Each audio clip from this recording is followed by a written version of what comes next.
Oh, quel bordel hier! Vous le savez, ce n'est plus un secret pour personne.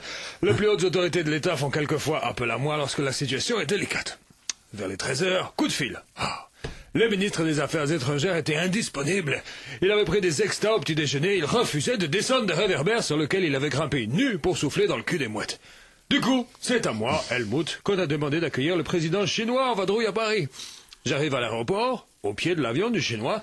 À ma grande surprise, qui vient à mes côtés? Salut Helmut. Valérie, qu'est-ce que tu fais là, vieux crabe? Figurez-vous que je suis là en tant que traducteur. Tu parles le jaune, toi? Couramment, mon ami, couramment. 1922, j'ai fait sport-études à Shanghai. Ah, ça me rassure d'avoir quelqu'un pour traduire, parce que moi, les Chinois, je maîtrise pas super, hein. Le seul truc en chinois que je connais, c'est une serveuse dans un resto porte de Choisy. Oh, attention, ça doit être lui, là. Salut, mon grand, ça roule? Vas-y, traduis, Valérie. Autung, Sui Bokai. Bon, qu'est-ce qu'il a dit? Il est très honoré d'être à Paris. Son cœur est rempli de joie, la sérénité l'envahit et son âme est prête à chanter. Oui, ben, qui s'emballe pas non plus, Bruce Lee, hein. Bon, dis-lui que pour commencer, on va rentrer se mettre les boules au chaud. Et puis après les salam alek, hein, on a quand même été faire la brague. Ah, le problème, c'est que le grand chinois, il me lâchait pas la grimpe. Du coup, au bout de mon 78e schnaps à la fleur de riz, j'ai un peu craqué. Tu vas me lâcher, Gengis Khan? Allez, traduis, Valérie. Oh, Jipon, Nuiro, Tasumai Hoa, ding ding. Il fait bien. C'est bon, il a compris. C'est du mandarin, ça. En fait, il est déçu. Il voulait me présenter son épouse. Hors de question. L'année dernière, elle a été élue Miss Pékin. Bon, ça marche. Oh, les amis, une beauté. Une beauté comme j'en avais rarement vu.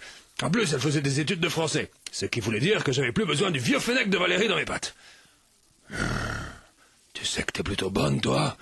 Ça te dirait qu'on aille se faire un petit caprice tous les deux? Et me dis pas que t'es amoureuse du président, hein.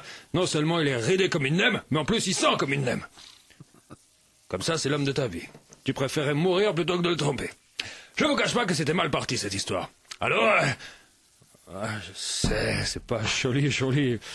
C'est pas très fair-play, mais j'ai approché ma bouche de canari lubrique à son oreille de cafard du Mekong, et j'ai chanté « Vous les femmes, vous les charmes, vous si douce, vous la sauce de mon drame. » Oh, évidemment, elle a craqué, elle a arraché son kimono, elle a défait son chignon, elle m'a dit « Vas-y, espèce de fumier, sors ton rouleau de printemps, fais-moi exploser le soja. Je suis la place Tiananmen, envoie les chars et dresse le canon. » Pendant 13 heures, on a fait... C'est tout. L'amour, comme des loutres hypnotisées. Oh, j'en peux plus, moi. Bon, je vous laisse. Je vais me changer, j'ai encore du riz plein le slip. Au Wiedersehen.